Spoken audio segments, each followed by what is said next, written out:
Olá, satisfação em ter você aqui para mais uma videoaula e hoje, eu vou tratar aí sobre globalização. Então, a gente vai falar sobre o conceito de globalização, quando ele começa a ser difundido, década de 80 principalmente. A gente vai entender, os pilares da globalização, três coisas fundamentais, que caracterizam aí a própria evolução tecnológica, meio de transporte, comunicação e também a questão política de maior abertura econômica. Então a gente vai tratar sobre isso. Vamos seguir, falando aí da diferença entre os países no mundo de hoje, principalmente aí a questão de pesquisa e desenvolvimento, que vai ser uma caracterização principal. A questão da crise, no capitalismo, a gente vai falar do neoliberalismo e também da crise financeira em 2008 e as consequências.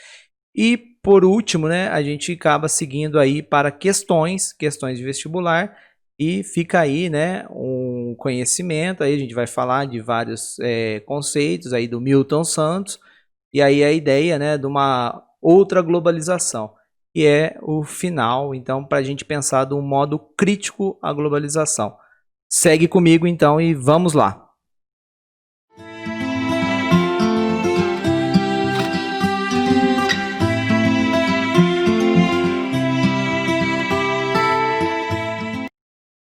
O termo globalização começou a ser difundido na década de 80 nos meios jornalístico, também no meio científico, para explicar, utilizado aí uma estratégia das empresas que estava havendo um processo de desconcentração industrial, principalmente em que sentido? As empresas estavam se expandindo de uma forma global, procurando locais que ofereciam vantagem para produzir. Então há um processo aí no capitalismo de avanço, o capitalismo, as indústrias foram avançando, os meios tecnológicos também contribuindo para isso, e as empresas, a parte da produção, que estava mais caro em países centrais, elas vão buscar locais privilegiados.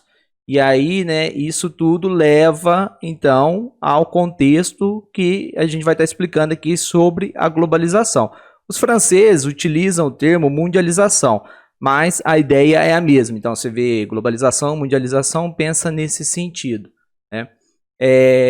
Tem casos de autores que falam do processo longo da origem da globalização, que ele vai falar lá no caso das grandes navegações.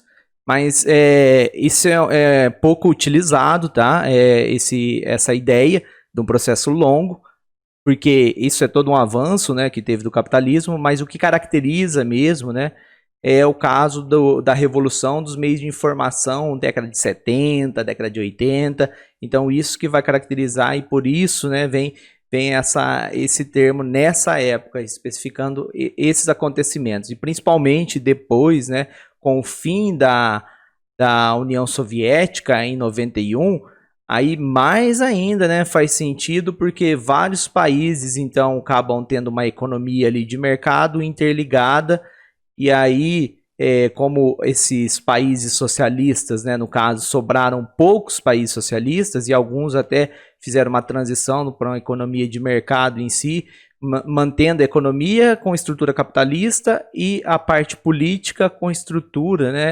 socialista. Então a gente faz sentido aí pensar no caso de uma globalização, porque aí vai configurando uma questão mundial. Bem, eu vou falar para vocês de pilares da globalização, tá? Três coisas aí básicas para a gente entender a globalização nesse contexto histórico que houve aí de evoluções tecnológicas e questões políticas. Então, nas questões na parte da evolução tecnológica, os meios de comunicação foram fundamentais. A comunicação instantânea permite, no caso, que a indústria, então, ela mande a parte da produção para outros países, mas o centro de comando ainda continua naqueles países centrais. Então, isso foi fundamental, a questão da comunicação instantânea. E hoje, graças aí à internet, cada vez mais, então, é isso difundido. E você vê os avanços tecnológicos dessa revolução da informação vai vir lá na época da Guerra Fria com a corrida espacial, por exemplo, né, que aí lançam satélites e essa comunicação, né, vai avançando. Outra coisa, né, que é importante aí, outro pilar, além da comunicação, é a questão dos meios de transporte. Então tem meio de transporte que barateou o custo, né, para fazer o transporte a longa distância, e aí com isso permitiu então, né, ser viável produzir longe e mandar para outro país. E além disso, né, o último pilar aqui, todos eles são importantes, porque não dá para falar que sem um deles não tem como, né, todos eles são importantes e necessários.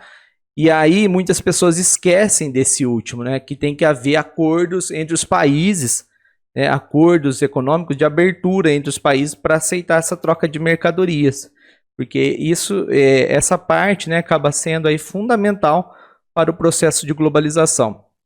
E hoje a gente sabe, né, como que os países eles dependem do comércio internacional, né? Eles pensam aí em vender as coisas, né? Só que eles também precisam comprar produtos importados, porque como a economia é diversificada, a produção, né, de objetos é diversificado, nenhum país dá conta de produzir tudo, né, e acompanhar os avanços tecnológicos. Bom, nesse caso aqui dessa imagem aí que vocês estão vendo, que é uma sequência aí com 4 mapas, né, do mundo, aí, 4 mapas como se fosse o globo aberto. Vocês estão vendo ali que houve uma diminuição do tamanho, né? Inclusive o título está ali, o encolhimento do mapa do mundo. Foi feito por um geógrafo chamado David Harvey, e esse esqueminha é muito interessante, que caracteriza bem aí a globalização no sentido de que as evoluções tecnológicas aí que teve, no caso ele coloca ali dos meios de transporte, mas a gente também pode pensar na questão da comunicação, de certa forma deixou o mundo, né, os lugares distantes mais próximos, né? Então é em termos relativos, é claro que a distância entre os locais não diminuiu a distância absoluta, mas a distância relativa sim. Relativa em que sentido? O tempo que leva aí, né, para esse meio de transporte chegar de um local distante ao outro. Então, ele coloca ali os dados, né, como que foi, então, na época lá das grandes navegações, aí depois vai ter os processos de revolução industrial, né, colocando ali e chegando, né, na questão aí do mundo atual, a gente pensar. Inclusive, né, essa questão do mundo atual, depois a gente vai ver que o próprio geógrafo Milton Santos, ele aponta críticas, né, dessa globalização, que ela não ser uma globalização que atinge a todos, né, que ela ser uma globalização, de certo modo, seletiva. Mas vamos seguindo, então, nessa ideia que eu quero mostrar para vocês, e aí falando, né, a questão aí na parte da geografia. Então, como que a globalização vai trazendo aí mudanças no espaço geográfico, né? E aproveitando, falando então, continuando do Milton Santos, ele traz um conceito muito interessante, que é o conceito de meio técnico, científico e informacional. Bom, aí você fala assim, mas o que é esse conceito de meio técnico, científico e informacional? É um conceito para entender aí as mudanças no espaço geográfico. Milton Santos, ele criou, né, esse conceito aí, estruturou esse conceito de meios técnicos, falando aí, né, da relação do homem com a natureza através da criação aí do espaço geográfico, utilizando a técnica. E aí, ao longo da história da humanidade, houve, né, momentos diferentes que o homem foi alterando o espaço conforme os meios técnicos que ele possuía. Então tem um período aí, né, que a gente pode pensar que foi a época do meio natural, onde as forças da natureza prevaleciam sobre as ações humanas em geral, né? E olha só, não estou querendo dizer hoje que a força da natureza ela perdeu o sentido, não. É claro que tem eventos, né, na escala geológica aí que são muito fortes, não tem como o homem, né, acabar contornando aquele evento. Ele tem como evitar certas coisas, mas não tem como ele brecar totalmente. Mas a questão que o meio natural, né, a gente venceu essa questão aí do meio natural, é só a gente pensar o seguinte: na época das grandes navegações, né, dependia-se muito do conhecimento aí do vento, né, saber a direção dos ventos, tudo isso para fazer aí o transporte. Hoje em dia não, com os motores, né, a combustão aí dos navios, então já vence esse obstáculo da natureza. Então esse é um exemplo. E muito mais coisa, né, que o homem através da técnica, do conhecimento, vai vencendo a natureza. Então tem o período aí chamado de meio natural, aí depois vem a Revolução Industrial, ele vai classificar aquele período como meio técnico, e com a Revolução da Informação, década de 70, 80, vai ser chamado esse novo período aí de meio técnico, científico e informacional. Aí você fala assim, nossa, que palavrão em meio técnico, científico e informacional. Por quê? Porque hoje o teor científico nos objetos que são produzidos tem grande valor, a informação tem grande valor. Então muitas coisas aí tem um grau de informação elevadíssimo, né? E a gente falou disso na aula de capitalismo informacional.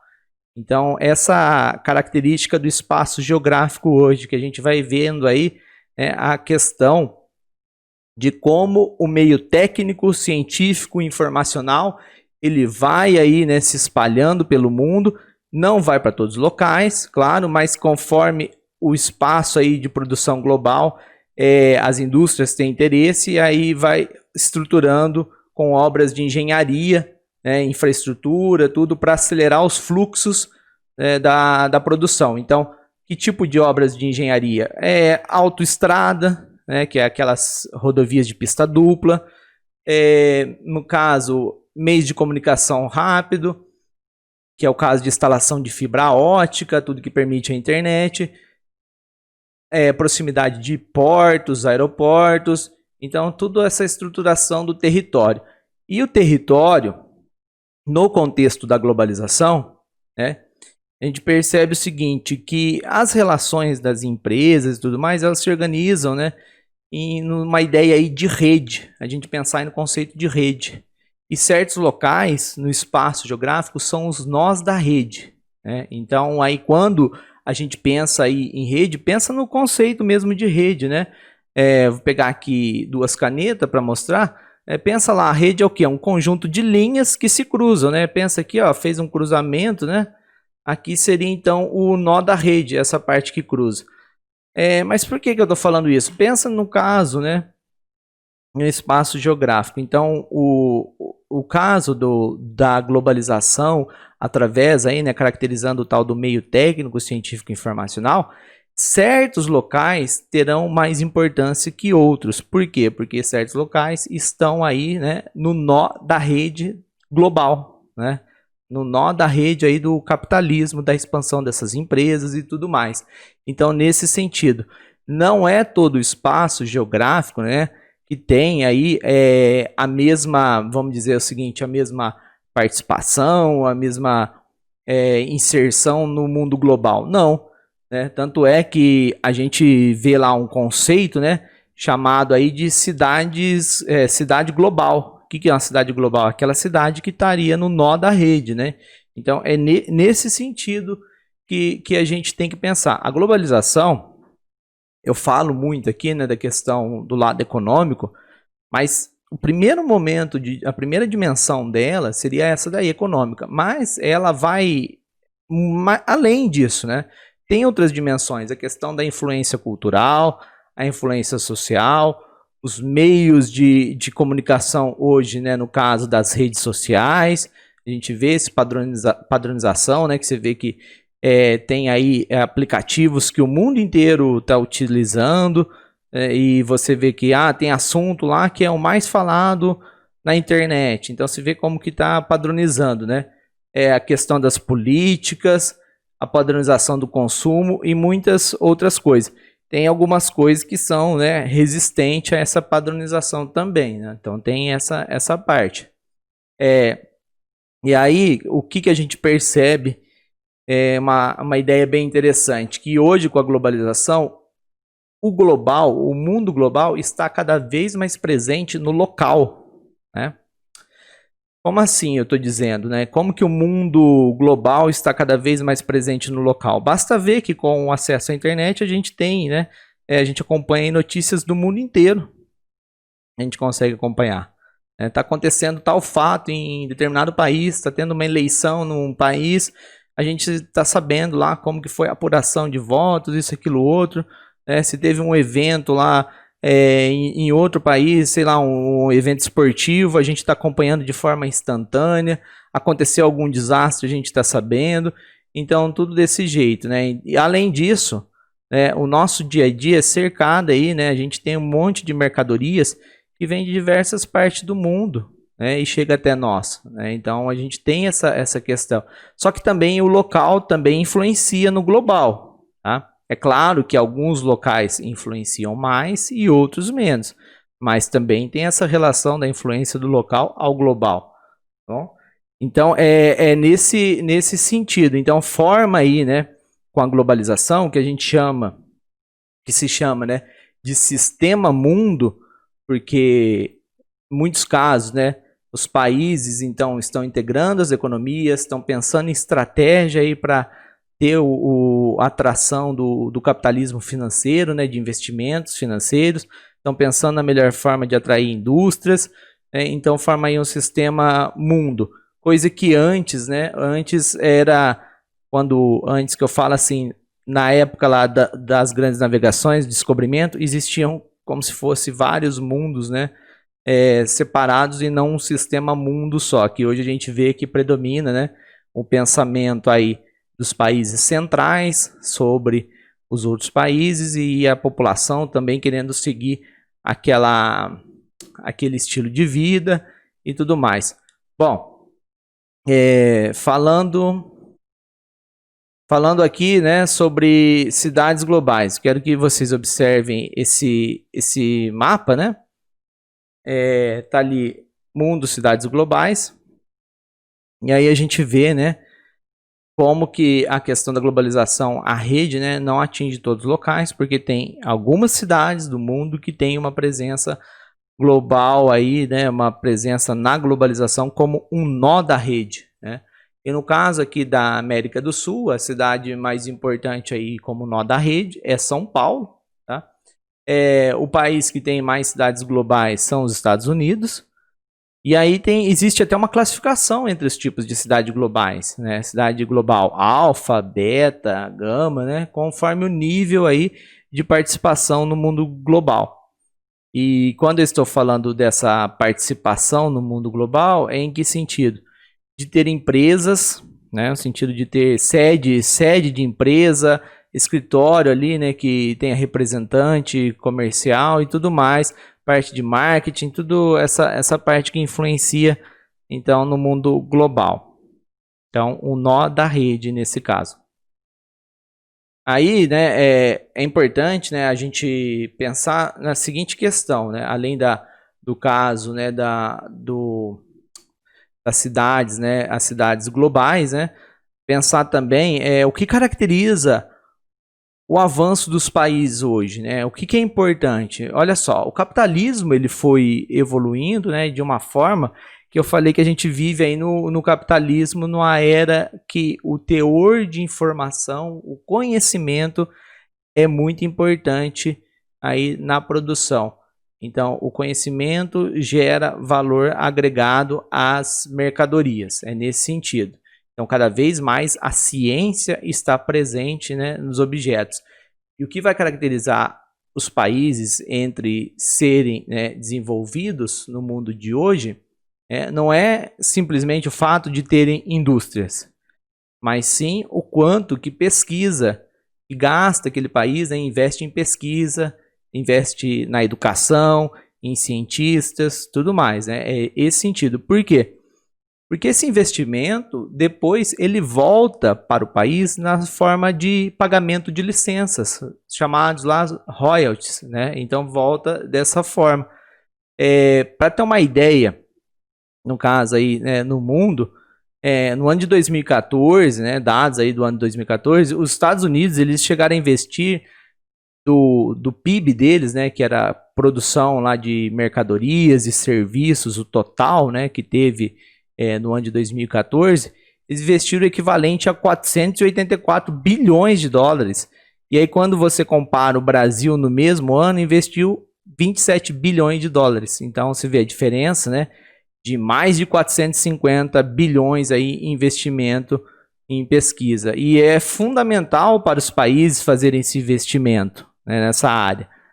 Fundamental para quê? Para se consolidar aí, né, como um país, no caso, desenvolvido, que quer avançar e tudo mais.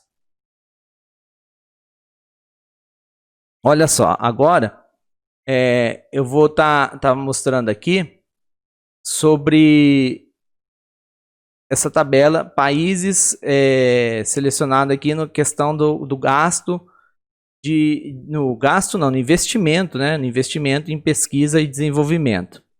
Então a gente vê ali, né, que o topo da tabela, né, tá mostrando ali os Estados Unidos e os dados, né, mais recente ali que tem, né, que é nesse caso, e tá mostrando o seguinte: a ordem dos países, Estados Unidos primeiro, Japão segundo, Reino Unido, e depois vai indo, é conforme o quanto que eles receberam aí, né, de volta, retornaram com licença de produtos que estão utilizando outros países do mundo, outras indústrias. Então tem que pagar essas licenças. Olha só, os Estados Unidos investiu em termos relativos, né, em porcentagem do PIB, 2,81, porque o PIB deles é alto, né? Então, por ser alto, ainda 2,81%, né, é muito mais que os 4,15 quando você olha na Coreia do Sul, porque o da Coreia do Sul acaba sendo mais baixo a questão. Então aí, né, o valor absoluto acaba sendo menor. Aí, quando você vê a terceira coluna ali que está escrito pesquisadores por milhões de habitantes, os Estados Unidos têm um número elevado de pesquisador, compare com o Brasil, né? Enquanto os Estados Unidos está ali com 4.019 por milhão, o Brasil tem 698 pesquisadores ali por milhão. O caso da Coreia do Sul, você vê que investe bastante, né? E isso daí faz um diferencial. A Coreia do Sul, que é um país aí, né, faz parte daquele grupo dos tigres asiáticos. Aí depois você vê ali, em termos de artigo científico publicado em revista científica no ano de 2011, em números absolutos, os Estados Unidos estão ali, né, muito maior que todos os outros, né. Depois quem chega ali, né, a ser o segundo é a China, mas a diferença é de mais de 100 mil. E as receitas, né, que foi ali o que organizou a primeira coluna do nome dos países, os Estados Unidos, aí, né, em milhões de dólares, ele está liderando ali o quanto que ele recebeu de volta por conta aí de receitas, no caso, né, de royalties. Então, além desse avanço tecnológico que é fundamental na caracterização da globalização, teve, né, como eu falei já anteriormente, as questões relacionadas aí à política entre os países, uma política, no caso, de acordos comerciais. Mas como que chegou, né, até isso, né? A gente tem que pensar como que foi, né, que os países fizeram esses acordos, como que evoluiu. Para tanto, né, a gente vai utilizar aí, né, a ideia, né, falar sobre o neoliberalismo. E quando a gente ouve falar do neoliberalismo, né, esse novo liberalismo econômico, é fundamental a gente entender ele novo em que sentido? No sentido que ele vai substituir uma outra doutrina econômica que estava em vigor anteriormente, que é o chamado aí keynesianismo. E aí você fala, nossa, mas eu não estou sabendo o que é cada um. Bom, vamos lá então, vamos antes. A doutrina do liberalismo, né, que foi pregada lá com Adam Smith, Davi Ricardo, tudo, lá no Reino Unido, né, foi no caso da primeira Revolução Industrial, naquela fase lá do capitalismo industrial, que aí foi empregado. Só que, né, essa questão aí dos países, né, em si não intervir na economia, agir, né, a economia aí pelo livre mercado, levou uma crise mundial, né, de superprodução no ano de 29 e lá nos Estados Unidos, a crise da bolsa de valores de Nova York, que vocês tanto vê nas aulas de história e tudo mais.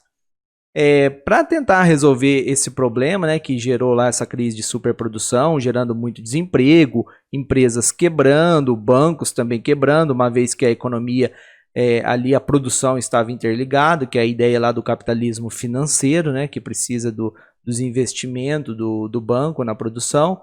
Então aí o governo dos Estados Unidos vai utilizar, né, a questão de intervir na economia no sentido de recuperar empresas, fazer investimento, né, na parte de produção para induzir o desenvolvimento.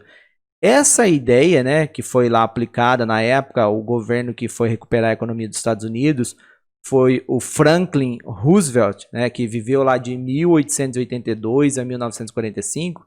Ele baseou-se, né, no modelo econômico, nas ideias do John Maynard Keynes, que aí é o nome, né, keynesianismo. É um economista britânico que viveu de 1883 a 1946. Então, os Estados Unidos passou a utilizar esse modelo, keynesianismo, isso depois da crise da Bolsa de Valores, né? Então, lá para 1930 e pouco, começa a adotar esse modelo econômico. Vários países europeus também começam a adotar esse modelo, né? E vai gerar lá o tal do estado do bem-estar social. Então, com vários ganhos aí na parte, né, social nos países, a classe trabalhadora e tudo mais. Só que esse modelo ele apresentou certo esgotamento, né, porque o Estado já não estava dando conta mais, né, de manter esse investimento, uma vez que estava se endividando muito. E também, né, na década de 70, teve a chamada aí, né, a primeira crise mundial do petróleo. Então, em 1973, o petróleo aumentou demais o preço do barril do petróleo por conta dos países produtores de petróleo. Eles criaram uma organização lá, o PEP, Organização dos Países Exportadores de Petróleo, e fizeram um cartel, controlando ali o preço do petróleo, aumentando o preço, e muitos países que dependiam da importação de petróleo simplesmente ficaram muito endividados, né, por conta desse aumento, e acabou atrapalhando toda a economia deles. E por conta, então, dessas crises que o capitalismo estava apresentando, vai ter o governo dos Estados Unidos agora já outro, né, na década de 80, o Ronald Reagan, né, que viveu lá de 1900, ele foi governador, né, quer dizer, 1981 a 1989, e ele implanta medidas que vão ser chamadas aí, né, do neoliberalismo. Então, um novo liberalismo econômico, agora baseado em críticas, né, ao sistema keynesiano. Então, a ideia aí de diminuir a intervenção do Estado na economia. Também é seguido lá no Reino Unido pela primeira-ministra lá, Margaret Thatcher, e os organismos internacionais também vão seguir essas medidas, vai vir o consenso de Washington, tudo mais, né, que vai seguir esse modelo econômico. Em si, para a parte de produção, né, para as indústrias, tudo, a diminuição do Estado intervindo na economia foi bom em que sentido? Reduzir a carga de impostos. Então havia uma ideia que as empresas tendo menor obrigação de impostos, elas iam gerar com isso mais emprego, né? Ia favorecer o aumento da produção e ia gerar mais empregos. Mas, né, não basta haver menos impostos para dizer que as empresas vão produzir mais. Elas têm que ter, na verdade, né, para produzir mais, ter mais procura de mercadorias. É isso que vai levar as empresas a produzirem mais, né? Se tiverem mais pessoas querendo comprar mercadorias, né, tiver maior saída e acaba tendo, né, investimento na produção. Então, em si, né, quando a gente vê as políticas do neoliberalismo, ela favorece muito mais, principalmente aquelas classes, né, nos países, as classes que dependem menos, né, do Estado, e utiliza menos o Estado no sentido de educação de qualidade, saúde de qualidade, todos esses gastos, né? Aquela classe que tem recursos e pode pagar por esses serviços, não precisa então estar utilizando o Estado. Em compensação, as coisas públicas acabam tendo uma deterioração, né? Acaba diminuindo aí a qualidade do serviço público. Então, no mundo globalizado, né, a gente vai ver o seguinte, que com essa ideia do neoliberalismo, vai vir aí uma política estimulando as trocas comerciais entre os países, a abertura econômica, porque é argumentado que as barreiras ao comércio internacional acaba gerando conflitos, e os conflitos na área comercial depois pode levar a guerras e tudo mais, né? Então, para evitar isso, acaba então tendo uma liberação aí, né, do comércio. Só que essa ideia, né, de liberação não é assim total e de forma totalmente ingênua, né? Porque os próprios Estados Unidos, eles interferem sim na economia deles, né? Interferem, protegem o seu mercado, certas áreas de produção que eles não são tão competitivos, né? Eles vão colocar subsídio, assim como também na Europa, né? A gente vê políticas desse caso, principalmente na agricultura. Então, para as grandes corporações, as grandes empresas que estavam sediadas, né, nesses países desenvolvidos, o neoliberalismo foi vantajoso, porque aí elas puderam levar a parte da base, né, da produção para outras áreas onde a mão de obra era mais barato, né, onde a oferta de energia era mais barata, onde a matéria-prima tudo mais barato. Então teve vantagem. Só que a globalização foi, na época, assim, foi vista como se fosse, né, olha, vamos abrir a economia, vai vir indústria, vai vir capitais e vai resolver, né, muitos problemas aí de desigualdade, mas não é bem isso, né, que a gente vê, né? Então tem uma desigualdade muito grande, existem regiões do mundo muito pobres, e mesmo dentro de áreas desenvolvidas tem também muito caso de pobreza, né? Então o mundo, ele ainda assim, né, ele é bem desigual e bem injusto. E aí, o neoliberalismo, né, ele sofreu há um tempinho agora uma crítica, né, e foi com a crise financeira em 2008, né? Por que a crise financeira em 2008? A ideia do capitalismo, né, do Estado não interferir na economia, gerou de novo, né, uma outra crise, nesse caso no setor imobiliário, nos Estados Unidos, e que arrastou para o mundo inteiro. Aí você fala assim, mas como que uma crise no setor imobiliário nos Estados Unidos vai interferir no restante do mundo? Olha só, o que acontece é que empresas do setor financeiro estavam com muito dinheiro, no sentido de emprestar dinheiro, né? Por quê? Você pensa o seguinte, qual que né? Como que um banco, por exemplo, uma empresa financeira lá, ela ganha dinheiro? Emprestando. Ela pega dinheiro, né? Muitas vezes nem é o dinheiro dela, ela pega de outro, com um juro mais baixo, e repassa para outra pessoa cobrando um juro mais alto. E o que estava acontecendo nos Estados Unidos? Havia, né, muito caso deles conseguirem dinheiro, inclusive de outros países, de outros investidores, né, então as instituições financeiras conseguiam dinheiro e estavam emprestando esse dinheiro para a compra de casa. E lá existe o caso das pessoas fazerem a hipoteca da casa, né, quando financia. E o que é essa hipoteca? É ter a casa, né, dar a casa como garantia. Aí o que acontece? Se a pessoa não paga, o banco pega e toma a casa, então, para receber aquela casa, como se fosse em que sentido? A garantia que a pessoa não pagou, não conseguiu pagar. Só que o banco tem interesse em ter a casa? Não. O banco ele vai vender a casa porque ele tem interesse em dinheiro para emprestar para outros, né?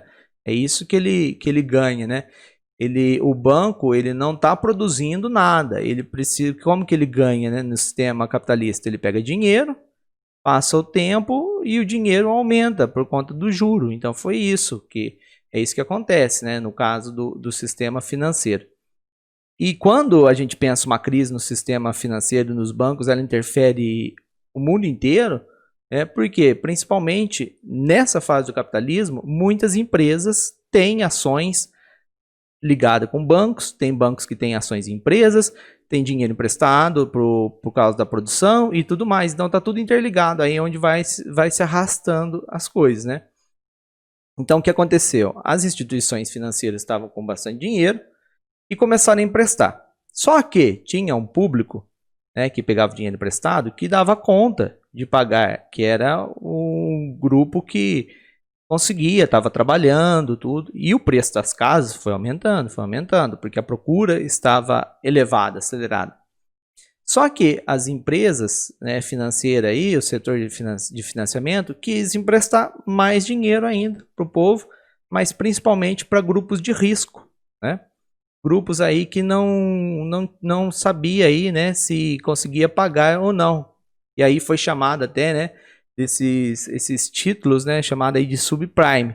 Então investiram dinheiro, prestaram para uma população que não dava conta, e até o argumento era o seguinte: pega dinheiro aqui emprestado, e se você não der conta de pagar, daqui um ano a casa vai estar valendo mais, aí você vende ela, você vende essa casa e paga a sua dívida do empréstimo, e ainda tem até um dinheiro a mais ainda para você, ou seja, saiu no lucro. Ok, só que o problema é que todo mundo estava fazendo isso, estava tendo muita casa, o preço estava lá em cima e virou uma bolha. Né? Em que sentido? Que a casa já estava muito cara, mais cara do que ela valia mesmo, né? Do valor em si para produzir, um preço absurdo, e chegou uma hora que o pessoal que não dava conta de pagar era um número muito grande, muitas pessoas então não deram conta de pagar a casa. Devolver essa casa, então os bancos pegaram de volta. Os bancos foram fazer o quê? Ia vender a casa. E aí o preço foi diminuindo o preço. Então, olha só que problema, né? E aí os bancos, né? E no caso aí, banco de investimento, em 2008 teve um banco de investimento chamado Lehman Brothers, que ele decretou falência. Então já viu aí a crise grave, né? E essa crise evidenciou a falta de fiscalização no setor financeiro, nesse caso aí, né, dessa parte de empréstimos no setor imobiliário. Então, um dos problemas, né, que aí depois a gente vê e fala assim, nossa, essa crise aí chegou, né, arrastou para o mundo inteiro, aí você fala, em tal país lá o Estado está gastando muito, e que não sei o que tem, que o gasto na área social é demais, isso, aquilo, outro. Só que a crise foi gerada no centro do capitalismo, nos Estados Unidos e no mercado financeiro, né? Coisas que as pessoas não falam. Por quê? Aí depois os países começaram a ter dívidas e mais dívidas, aí tiveram que tirar na parte social os gastos deles, né? Daí para recuperar a economia, o governo do Barack Obama, ele adota certas medidas como entendidas aí, né, de intervenção na economia, como se fosse um modelo keynesiano, inclusive, né, empréstimo para certas empresas que estavam aí quebrando, né, então no setor da produção. Então ele intervém, né, com planos econômicos, o governo. Essas medidas foram criticadas por setor imobiliário e aqueles outros setor financeiro que tiravam vantagem, porque aí começa a ter regulação dessa parte. Né? Então, hoje, né, no mundo de hoje, o que acontece? Existe grande chance, né, das crises se tornarem globais, né, e torna porque a economia está toda interligada. Então, você vê a crise lá de 2010 nos Estados Unidos, ela foi atingir vários países do mundo, vários países. A Grécia teve uma dívida enorme na época. Então o PIB dela lá já estava comprometido, em parte aumentou mais ainda do que eles produziam, a capacidade deles produzir, a dívida estava maior, e você fala, como assim? Que o país foi pegando empréstimo, né? Emprestando, vendendo títulos de dívidas que ele ia pagar mais para frente e pegando empréstimos. Só que aí ele já tinha empréstimos, e aí veio essa crise, simplesmente ele teve que pegar mais empréstimo ainda, então foi aumentando, e ele teve que recorrer ao Fundo Monetário Internacional, a organismos externos, que aí nesse caso emprestaram, mas fazendo o quê? Emprestou desde que diminuísse os gastos nas áreas sociais. Então você vê o que acontece, né? Olha que interessante. O problema lá do setor imobiliário, lá, né, da economia nos Estados Unidos, o pessoal lá que emprestou dinheiro de forma irresponsável, né? Aí afeta quem investiu dinheiro ali, naquela parte. Aí você fala, como assim? Muitos casos, né? Tinha investidor, por exemplo, de país lá do norte da Europa que pegava o fundo, né? Principalmente fundo de aposentadoria. pegava e investia nos bancos dos Estados Unidos aquele dinheiro, porque estava um juro bom, aí investia, só que aí você vê, eles pegaram e emprestaram dinheiro para caso que não tinha garantia. Aí eles argumentam depois, mas era um capital de risco, né? Então deveria assumir. Ok. Só que aí como que você percebe? Vem uma crise e que vai se arrastando, arrastando, e vai atingir geralmente quem? Os países mais pobres e também a população mais pobre dos países que vão estar ali com dívida, porque é justamente a população mais pobre que precisa do serviço público melhor, o serviço social, a escola boa, né, a saúde, né, então no caso hospitais, pós-saúde melhor, e vai atingir justamente essa população. Então você vê como que a corda, né, sempre estoura para o lado mais fraco aí nessa parte. Então essas dívidas que vão se arrastando.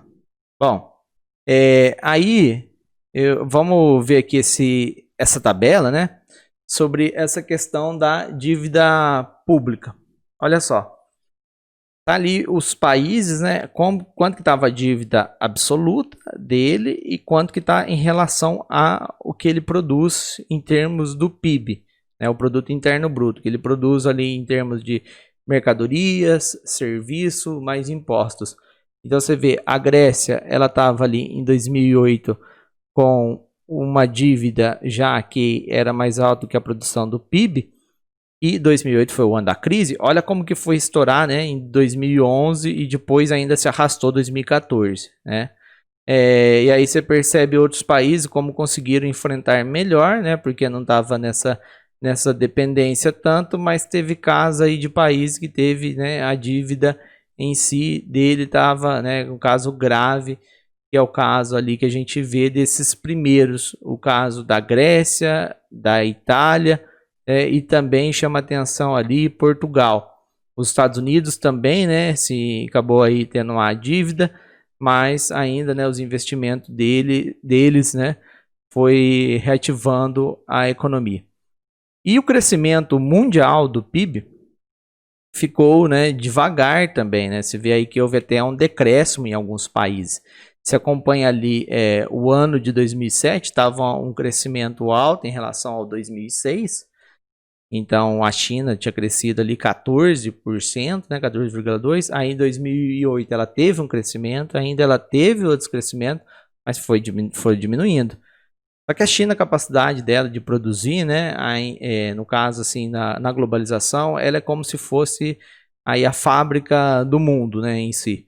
Então ainda manteve níveis elevados, né. Mas o Brasil é um caso aqui complicado, ó, que você vê que vinha o indicador em 2007 positivo, 2008 também, mas 2009 já há uma queda, em 2010 teve uma recuperação, mas ainda depois, né, vai seguindo 2014 caindo. E outros países com valores negativos, o caso da Grécia, você vê, mesmo os Estados Unidos, Portugal. Então, como que essa crise econômica vai afetando, e aí, como eu falei, como que afeta, geralmente, né, vai afetar quem, né, afeta todo mundo, né, mas principalmente a população, né, mais carente, que mais, né, precisa ali, porque olha a questão do emprego, do desemprego, como que aumentou, né, pensando aí na taxa na população economicamente ativa, que é aquela população em idade de trabalhar, como que aumentou o desemprego no mundo, né, em 2007 comparado até 2014. Então se vê a Espanha, a taxa do desemprego foi elevadíssima na Espanha, né, na Grécia também, foi Portugal, né? Então como que foi aumentando esse desemprego? Então é esse caso que a gente vê. E agora eu vou tratar, né, sobre questões então no caso aí questões de vestibular, a gente vai estar vendo. Vamos lá nesse primeiro caso. Analise o texto a seguir. Há um modo de pensar a superação da crise a partir da teoria keynesiana, mediante o aumento dos gastos sociais, socializando os custos da reprodução social, numa linha oposta ao neoliberalismo de privatização de tais custos em termos de previdência e de educação. A socialização de tais custos me parece um bom caminho inicial. A outra peça da teoria keynesiana é o investimento em infraestrutura. Os chineses, por exemplo, né, perderam 30 milhões de emprego entre os anos de 2008 e 2009 por conta do colapso da indústria de exportação. Em 2009, eles tiveram uma perda líquida de só 3 milhões de emprego, o que significa dizer que eles criaram 27 milhões de emprego em cerca de 9 meses. Então, o que aconteceu, né? Teve a crise, e aí você percebe que a China, eles conseguiram ainda manter o nível de emprego, né? Mas por quê, né? Então, ele vai falar ali que o Estado interviu na economia, o Estado lá, a China, né? O governo interviu na economia gerando emprego. Olha lá, isso foi resultado de uma opção pela construção de novos edifícios, novas cidades, novas estradas, represas, todo desenvolvimento de infraestrutura, liberando uma vasta quantidade de dinheiro para os municípios para que eles suportassem, né, o desenvolvimento. Essa é uma clássica solução no caso de chinesa, né, keynesiana. E que me parece que uma coisa semelhante aconteceu no Brasil por meio do Bolsa Família e de programas de investimento estatal em infraestrutura. Aí tá, né, um texto, né, do David Harvey, que ele estava analisando o caso depois da crise econômica da China e também falou que no Brasil o desemprego em si não foi tão elevado comparado com outros países. E ele falou o seguinte, que a questão de países que adotaram muito mais modelo político neoliberal, né, sofreram essa crise bastante. Já países que adotavam uma linha aí de investimento do governo, né, do governo no país, com gastos sociais, no caso aí um modelo mais keynesiano, acabou, né, sofrendo menos aí essa questão, né, do desemprego. Então é nesse sentido que ele está falando. E o caso do Brasil, né, na época aí prevalecia também o caso de investimento em obras do PAC, que a gente vai ter, né, no caso foi a Copa do Mundo e tudo mais. Então estava tendo investimentos do Estado. Então olha só, o autor cita a teoria keynesiana e sua linha oposta, que é o neoliberalismo. Sobre as diferenças entre as duas opções, as duas posições teóricas, é correto afirmar que, então, sobre as diferenças, o que é correto nessa questão? Então, somente uma alternativa correta. Vamos lá.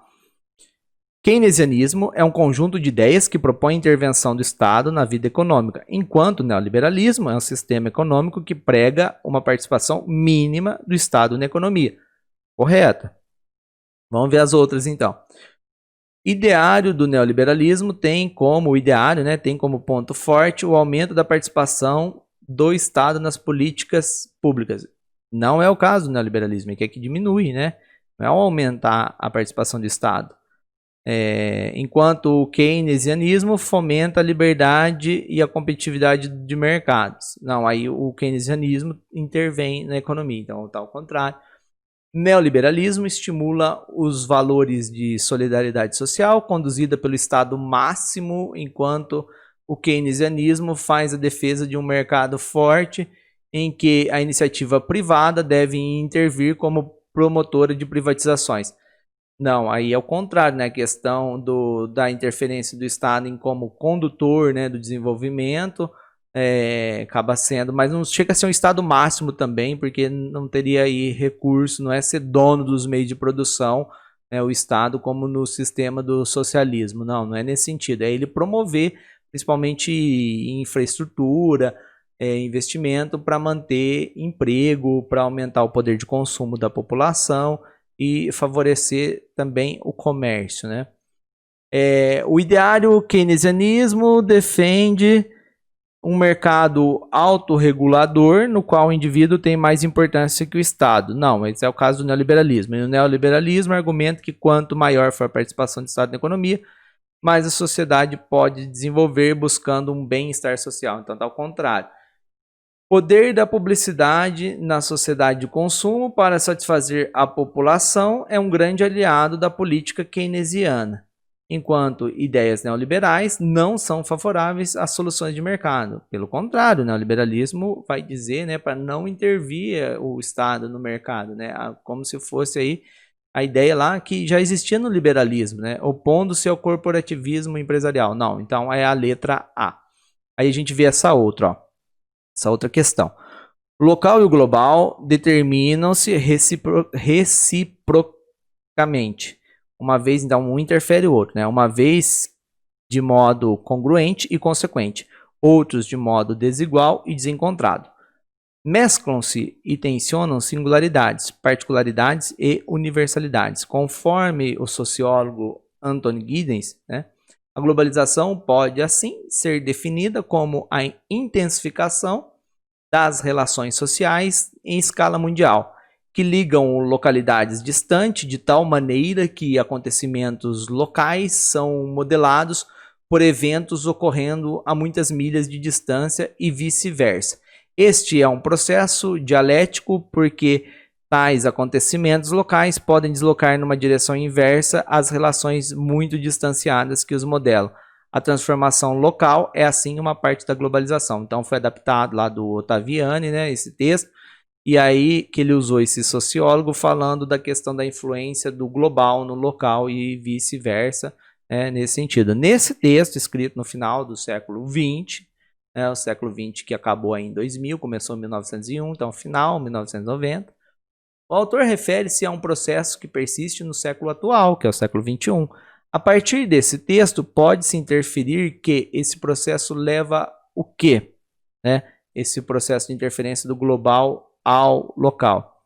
Uma padronização da vida cotidiana. Isso né, acaba sendo aí uma verdade, né? Uma padronização, porque a globalização ela vai em várias esferas.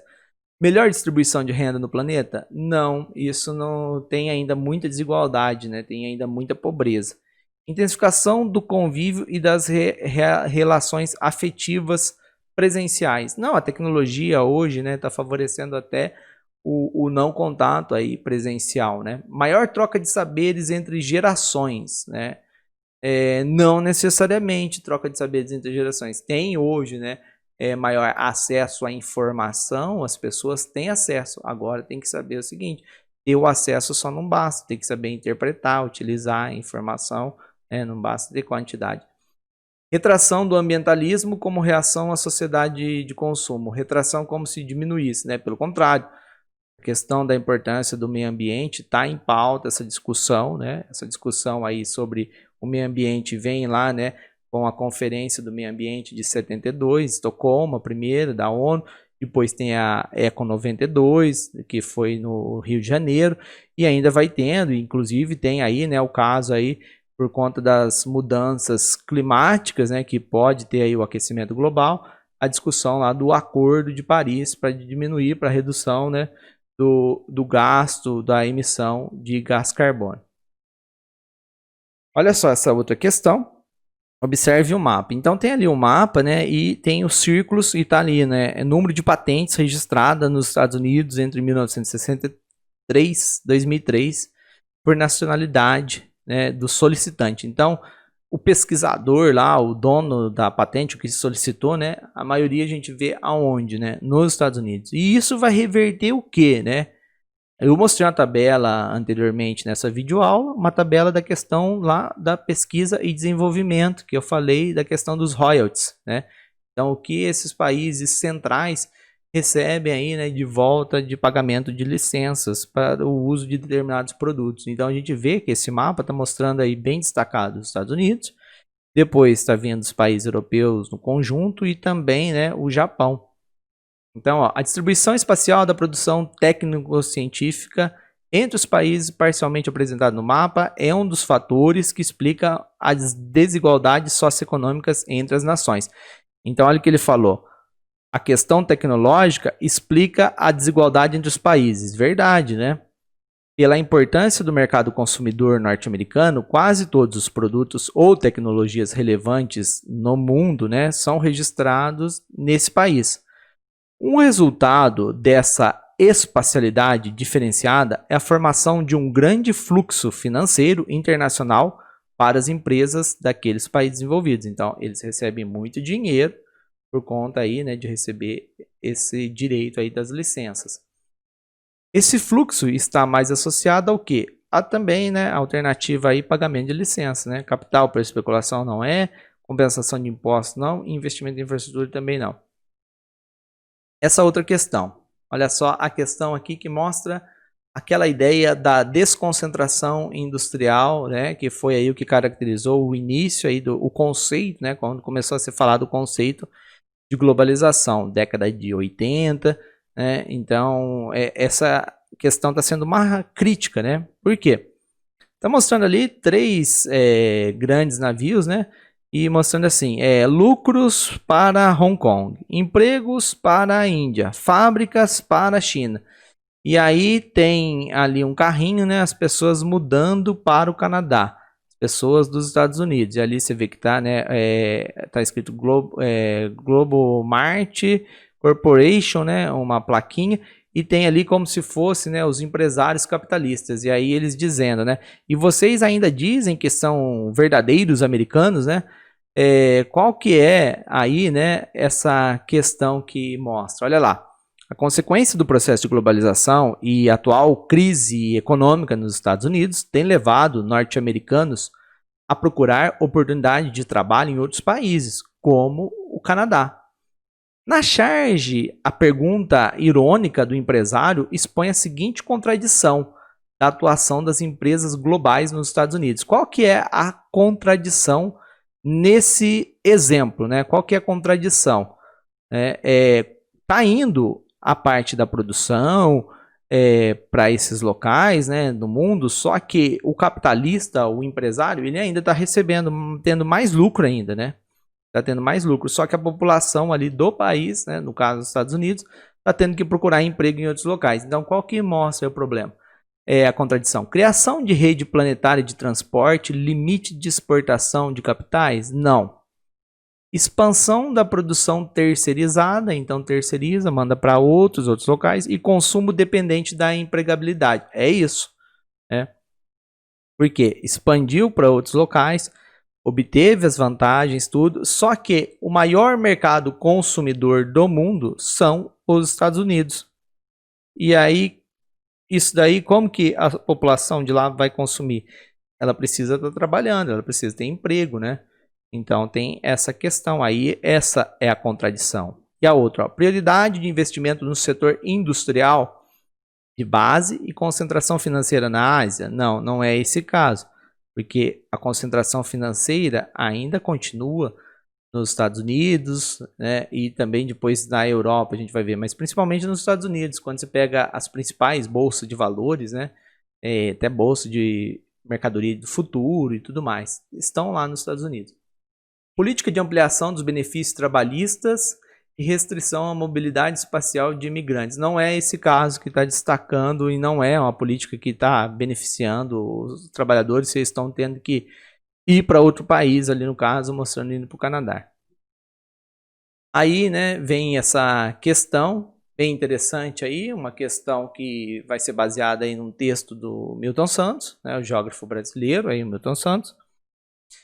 E é uma questão que faz uma análise crítica ao processo de globalização, porque achava-se, né, no mundo que a globalização era tida como se fosse a solução, né, dos problemas do capitalismo, e não é por aí, né?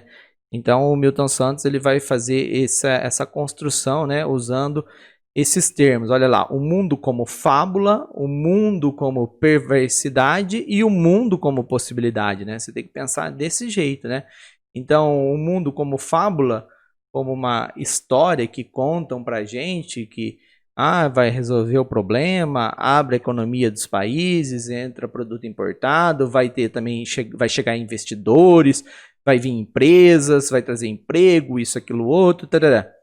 Só que aí você vê, né, uma desigualdade muito cruel, e é o mundo como perversidade, então aproveitando, explorando a mão de obra daqueles países e tudo mais. E o mundo como possibilidade? Esse é o que a gente tem que construir, né? Esse é o mundo que precisa haver a crítica a esse mundo perverso para construir um mundo como possibilidade, né? Então é essa a ideia que ele coloca. E aí olha só o texto, ó. Vivemos num mundo confuso e confusamente percebido. Haveria nisto um paradoxo pedindo uma explicação.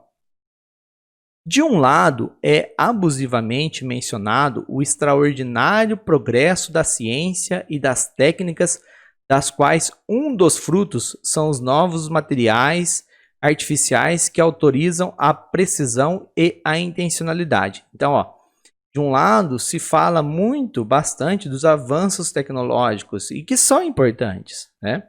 Só que de outro, há também, né, referência obrigatória à aceleração contemporânea e de todas as vertigens que cria, a começar pela própria velocidade. Então o mundo está cada vez mais, vamos dizer assim, mais rápido, mais doido na questão de informação, mercadoria circulando, né? Só que ainda tem muita desigualdade, né? Nem todo mundo está inserido, né? E aí ele fala, todos esses processos, porém, são dados de um modo físico fabricado pelo homem, cuja utilização, aliás, né, permite que o mundo se torne esse mundo confuso e confusamente percebido. De fato, se desejamos escapar à crença de que esse mundo assim apresentado é verdadeiro, e que ele não é, porque ele é um mundo como fábula, né? E não queremos admitir a permanência de sua percepção enganosa, devemos considerar a existência de pelo menos 3 mundos num só. O primeiro seria o mundo como a gente vê, né? A gente vê, então, acha que é bacana, isso, aquilo, outro, só que essa é a globalização como fábula. O segundo é o mundo como ele é, e aí mundo como é a globalização como perversidade, que muito caso o que há por trás é o interesse de grandes corporações transnacionais, né? Interesse financeiro por trás, e a gente falou da crise, né, no setor imobiliário. E o terceiro é o mundo como ele poderia ser, como ele pode ser, por uma outra globalização. Tem um livro ali, tá até o nome do livro, né, embaixo, o livro do Milton Santos, por uma outra globalização. Então, nessa ideia de ser uma globalização que tenha maior inclusão social, um mundo mais justo, né? Então, vamos lá. A ideia da globalização como fábula destacada no texto 11 torna-se ainda mais expressiva se levamos em conta certas definições de fábula apresentadas no dicionário, como mitologia, lenda, narração de coisas imaginárias. Então, o mundo imaginário. Não resta dúvida de que se lida com a imagem de um mundo cada vez mais interconectado, mas de forma alguma sem fronteira. Olha só. Então, que interessante, né? O mundo está cada vez mais conectado, a economia, mas ainda existem sim fronteiras. E que fronteiras que a gente pode pensar? As fronteiras aí no caso, né? As fronteiras para as pessoas, as fronteiras da desigualdade. É a mesma coisa quando a gente pensa nos blocos econômicos. Quando a gente pensa na questão dos blocos econômicos, a gente vê lá o tipo de bloco econômico, que é a zona de livre comércio, circula o quê? Mercadorias. Para as empresas, ótimo, elas tiram vantagem, circulam capitais. E pessoas, as pessoas são circulação restrita. Vai uma pessoa de um país para o outro, se ela vai migrar, né, ela tem que apresentar todo um histórico ali, tem que entrar em cotas, se pode estar autorizado ou não a mudar para aquele país. Se é uma pessoa altamente qualificada, aí eles têm interesse, mas quando é uma pessoa com pouco estudo, né, aí que vai trabalhar em serviço mais braçal, aí não querem, criam barreiras e tudo mais. Então é essa desigualdade, né? Então é essa fronteira, a fronteira aí, né, da questão da desigualdade social e desigualdade aí no interior da população. Essa imagem difundida nos tempos atuais encontra seu principal fundamento no aspecto o quê? Aí vem, político com o triunfo de regimes democráticos em continentes inteiros. Não, tem caso de questão política que não tem país que ainda tem ditadura, né? Então não tem esse regime democrático. E ainda assim a democracia, né, no mundo atual tem sido questionado, né? Quando a gente tem lá a questão da democracia, que seria a participação do povo. Tem vários líderes políticos que tomam gosto aí, né, pelo cargo que chega, né? E aí depois começa a questionar o voto, a participação das pessoas em caso de regimes democráticos, né? Em caso de regime democrático. Então você vê que no mundo hoje a democracia está sendo questionada, infelizmente, né? Esse valor. Então não é essa alternativa. Socioeconômico, com redução das desigualdades entre os povos. Não, existe muita desigualdade ainda, existe muita pobreza, né? Sanitário, com o êxito alcançado na prevenção de epidemias e de pandemias. Não é o caso, né? Veja só, 2020, o início de 2020, arrastando o ano de 2020, o mundo todo sofrendo aí, a economia mundial, né, sofrendo com o caso da pandemia aí do Covid-19. Então não é esse caso de ter êxito aí alcançado na prevenção, né, de doença aí, no caso de pandemia. Isso aí tem que avançar muito ainda o mundo, né? A gente percebe, né, nesse sentido. Financeiro, com a intensa circulação de capitais em nível planetário. Isso sim, ó. Então, quando fala assim que está um capitalismo sem globalização, tá sem fronteira, desculpa. Esse capitalismo, essa globalização, né, como fábula sem fronteira, está se dando muito mais pelo lado financeiro. O financeiro está circulando e aí quando tem um problema que nem a crise financeira atinge vários países do mundo. Cultural, com a crescente unificação das crenças religiosas no mundo. Não, a questão aí da questão cultural e as religiões, né, não tem essa unificação mesmo porque o sentido para um é de um jeito, de outro grupo é de outro jeito, e não é essa a ideia. A questão em si da parte cultural, principalmente religiosa, o que tem que valorizar no mundo atual é a questão do respeito, né, com a outra religião, com a outra cultura, porque senão a gente vai cair, né, numa questão aí de um etnocentrismo, né, de você pensar baseado apenas na tua cultura, na tua religião, e não é isso. E aí, né, a gente tem que buscar, né, os países, a população, buscar o quê? O respeito aos outros, né, buscar aí medidas nesse sentido e não valorizar atitudes extremistas. Então, é isso. Obrigado aí pela sua atenção. Bons estudos, e aí espero que eu tenha contribuído com você aí para um entendimento sobre a globalização.